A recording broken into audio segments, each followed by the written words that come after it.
समस्त शिक्षक साथियों का आपके अपने YouTube चैनल द टीचर्स अड्डा पर आपका स्वागत है। जो शिक्षक साथी अगर इस चैनल पर नए हो तो चैनल को सब्सक्राइब कर लीजिएगा, बेल आइकन प्रेस कर लीजिएगा।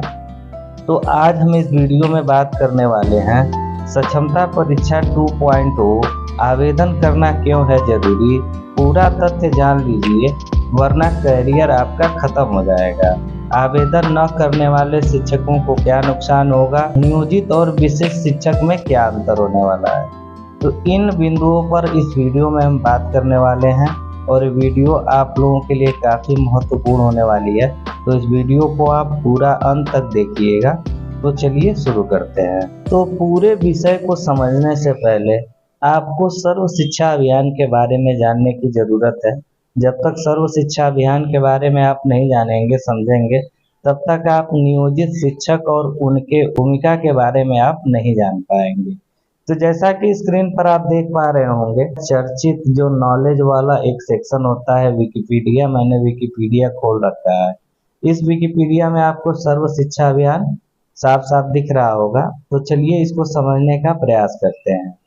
सर्व शिक्षा अभियान 2001 भारत सरकार का एक प्रमुख कार्यक्रम है जिसकी शुरुआत 2001-2 में अटल बिहारी वाजपेयी द्वारा एक निश्चित समयावधि के तरीके से प्राथमिक शिक्षा के सार्वभौमिकरण जैसा कि भारतीय संविधान के 86वें संशोधन द्वारा निर्देशित किया गया है, जिसके तहत 6 से 14 साल के बच्चा को मुफ्त और अनिवार्य शिक्षा को मौलिक अधिकार बनाया गया है। इस कार्यक्रम का उद्देश्य 2010 तक संतोषजनक गुणवत्ता वाला प्राथमिक शिक्षा के सार्वभौमिकरण को प्राप्त करना है। यानी कि जब सर्व शिक्षा अभियान के बारे में हम पढ़ रहे हैं तो इसमें दो चीजें आपको साफ साफ निकल के आ रही है कि इसकी शुरुआत 2001 में हुई थी और एक निश्चित समयावधि के लिए हुई थी। ऐसा नहीं था कि पूरे समय के लिए हुआ था कि शताब्दी बाई शताब्दी ये चलता जाएगा, ऐसा नहीं था। एक निश्चित समय था इसका कि किस समय तक इसके लक्ष्य को पूरा कर लेना है। तो एक चीज आपको कंफर्म हो गई और वह समय क्या था कि 2010, यानी 2001 में शुरू हुआ यह योजना और 2010 तक इसके लक्ष्य को प्राप्त कर लेना था। आपको कंफर्म हुआ। इसके बाद से इसके उद्देश्य के बारे में थोड़ा सा हम देख लेते हैं। तो इसका उद्देश्य था 6 से 14 वर्ष की उम्र के सभी बालक सन 2003 तक स्कूल शिक्षा गारंटी केंद्र ब्रिज कोर्स में जाएंगे। यानी कहने का मतलब है कि 6 से 14 वर्ष के सभी बालक जो है 2003 तक विद्यालय से अछूते नहीं रह जाएंगे, सभी बच्चे विद्यालय में जाएंगे। उसके बाद से 2007 तक प्राथमिक शिक्षा का 5 साल पूरा करना और 2010 तक स्कूली शिक्षा का 8 साल पूरा करना, जो कि सर्व शिक्षा अभियान का मानक टाइमिंग था। लेकिन किसी कारणवश 2010 तक लक्ष्य को प्राप्त नहीं किया जा सका और उस सर्व शिक्षा अभियान योजना के कार्यकाल को विस्तारित करके 10 साल के लिए और आगे बढ़ा दिया गया। तो अब 2010 से 2020 हुआ, 20 भी आपका खत्म हो गया, ये ईयर आपका चल रहा है 2024। इसके बाद से मान लीजिए 2030, यानी 10 साल का और कार्यकाल इसका खत्म हो जाएगा। यानी इसको पूरा करने का लक्ष्य था 2010 में, 20 तक यानी 24 तक पूरा नहीं हो पाया। अब 30 तक पूरा करने का लक्ष्य है। अगर 30 तक पूरा नहीं हो पाता है तो सरकार क्या फैसला लेगी, अब तो सरकार के ऊपर निर्भर करती है। अब बात कर लेते हैं नियोजित शिक्षकों के बारे में। तो जैसा कि आप सभी शिक्षक जानते होंगे कि नियोजित शिक्षक की नियुक्ति कैसे हुई और उनकी भूमिका क्या है। तो जैसा कि आप सभी जानते हैं कि 2003 में एक पंचायत स्तर पर शिक्षा मित्र की नियुक्ति हुई और 2005 के बाद जब सत्ता का परिवर्तन हुआ, बिहार राज्य में सत्ता का परिवर्तन हुआ, दूसरे मुख्यमंत्री नीतीश कुमार के रूप में जब मिला बिहार राज्य को, तो उन्होंने क्या किया कि उन सभी शिक्षा मित्रों को शिक्षा मित्र से परिवर्तित कर एक नियोजित शब्द का नया प्रयोग करके शिक्षक बना दिए। तो नियोजित के बारे में आप सभी लोग परिचित होंगे। नियोजित कोई नया शब्द नहीं है, अगर नहीं जानते हैं तो मैं बता देता हूँ कि नियोजित का अर्थ होता है काम पर लगाना, और उसका अंग्रेजी होता है प्लानिंग। यानी प्लानिंग के तहत कोई भी कार्य किया जाता है उसको कहा जाता है नियोजित। यानी कि उन नियोजन इकाइयों के अंतर्गत जितने शिक्षकों को 2006 में नियुक्ति मिली और लास्ट 2022 तक जो नियोजन के अंतर्गत नियुक्तियां मिली थी, वो सभी क्या थी, एक प्लानिंग के तौर पर शिक्षकों की भर्ती थी। वो पूर्णकालिक शिक्षक नहीं थे।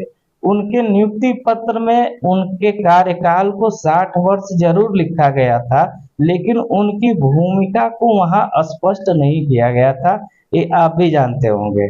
तो यानी कि 2006 से 2022 तक जितनी नियुक्तियां हुई हैं, एक प्लानिंग शिक्षक के तहत में हुई है, एक नियोजित शिक्षक के तहत में हुई है, ना कि विद्यालय के शिक्षक के रूप में उनका नियुक्ति हुआ है।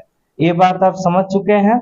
अब दूसरी बात इस पे हम करेंगे कि जो नियोजित शिक्षक हैं उनके वेतन का निर्धारण कौन करता है।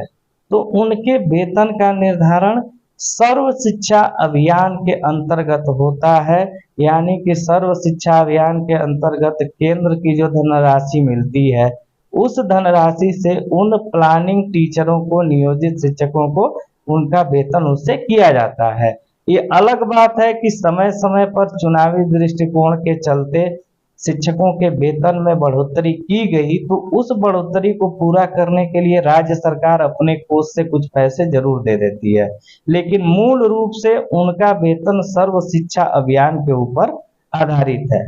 अब जैसा कि सर्व शिक्षा अभियान के बारे में हम आपको बता दिए हैं कि एक समय अवधि के लिए शुरू की गई थी, तो यानी कि आने वाले समयों में सर्व शिक्षा अभियान के अंतर्गत बदलाव होना तय है।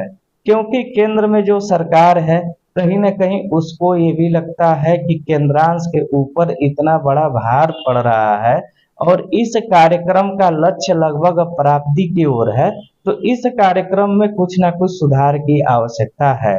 अगर इस कार्यक्रम में सुधार की कोई आवश्यकता अगर पड़ जाती है, तो आप खुद सोच लीजिए कि उस समय जो नियोजन इकाई के अंतर्गत नियोजित शिक्षक के रूप में कार्यरत शिक्षक रहेंगे, उनका भविष्य क्या होगा, उनका करियर क्या होगा।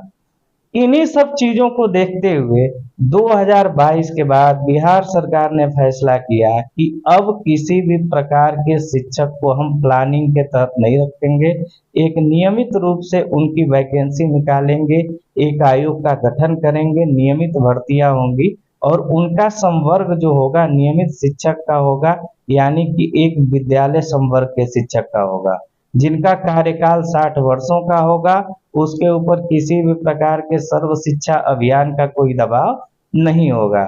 अब जो शिक्षक साथी ये समझ रहे होंगे कि नियोजित शिक्षक के नियुक्ति पत्र में कार्यकाल उनका 60 वर्ष लिख दिया गया है, तो उनको कोई हटा नहीं सकता। तो जी बिल्कुल उनको कोई नहीं हटा सकता, क्योंकि कोर्ट का भी निर्णय मिल गया है कि जब तक उनको काम करना है करेंगे, कोई हटाएगा नहीं। लेकिन उनके भूमिका को ना सरकार स्पष्ट की है, ना हाई कोर्ट स्पष्ट किया है। तो कहीं ना कहीं जब सर्व शिक्षा अभियान में जब आने वाले समय में बदलाव होगा, तो उनके वेतन पर या उनके भूमिका पर भी प्रभाव पड़ना तय है। तो इसलिए हम आपको यही सलाह देंगे कि सरकार जो सक्षमता परीक्षा के द्वारा आपको नियमित करने का प्रावधान लाई है, तो सभी शिक्षक साथी उस परीक्षा का भागी बने और उस परीक्षा को क्वालिफाई करके अपने आप को नियमित शिक्षक के रूप में प्रतिष्ठित करें, अपने भविष्य को सुरक्षित कर लें। क्योंकि अगर ये सोचते होंगे कि परीक्षा नहीं देंगे, नियोजन इकाई में बने रहेंगे, तो आप खुद देख सकते हैं 2022 के बाद नियोजन के अंतर्गत कोई शिक्षक की भर्ती नहीं हो रही है। जितनी भर्तियां आ रही हैं बीपीएससी से आ रही हैं। जो पुराने शिक्षक थे उसमें एक बड़ा तबका सक्षमता परीक्षा 1 देकर राज्यकर्मी के रूप में अपने आप को आपसे अलग कर लिया है। अब नियोजन इकाई में संख्या बच गई है कम, और जब कुछ सर्व शिक्षा के ऊपर अगर कुछ एक्शन होता है तो कहीं ना कहीं असर आपके ऊपर पड़ने वाला है। इसी प्रकार से ओपीएस का मामला था। सबको लगता था कि ओपीएस जो है आजीवन चलते रहेगी, लेकिन ओपीएस एक झटके में समाप्त हो गई, किसी को आ तक नहीं निकली। ओपीएस में क्या हुआ, केंद्र सरकार ने डायरेक्ट खत्म नहीं किया। केंद्र सरकार ने यही बोला कि राज्य सरकार अपने हिसाब से देख सकते हैं, केंद्र उनको पेंशन देने में कोई मदद नहीं करेगी। और ये बात को आप सच मानिए कि आने वाले समय में केंद्र सरकार सभी राज्यों को यही कहने वाली है कि आप अपने राज्य के शिक्षकों का वेतन स्वयं दीजिएगा। अब सर्व शिक्षा अभियान के तहत केंद्र आपकी मदद करने वाला नहीं है। तो सभी शिक्षक साथी इस बात को ध्यान देंगे। सक्षमता 2.0 के डेट का एक्सटेंशन बढ़ गया है, अब 6 मई तक उसका आप आवेदन कर सकते हैं। तो आप अपने भविष्य को सुरक्षित करने के लिए फॉर्म अप्लाई करिएगा, परीक्षा में बैठिए, क्वालिफाई करिए, भविष्य सुरक्षित करिए। ये मेरा व्यक्तिगत विचार था। अगर किसी को मेरे विचार से ठेस पहुंचती है तो बिल्कुल मेरे बातों का न माने, क्योंकि स्वतंत्र भारत है, सभी लोग आजाद हैं, अपने अपने मर्जी से अपना भविष्य देख सकते हैं। तो ऐसे ही इम्पोर्टेंट वीडियो देखने के लिए आप हमारे चैनल को सब्सक्राइब कर लीजिएगा, वीडियो को लाइक कर लीजिएगा, ज़्यादा से ज़्यादा शेयर कर लीजिएगा। फिर आपसे मिलते हैं किसी नए टॉपिक के साथ नए वीडियो में, तब तक के लिए जय हिंद, धन्यवाद।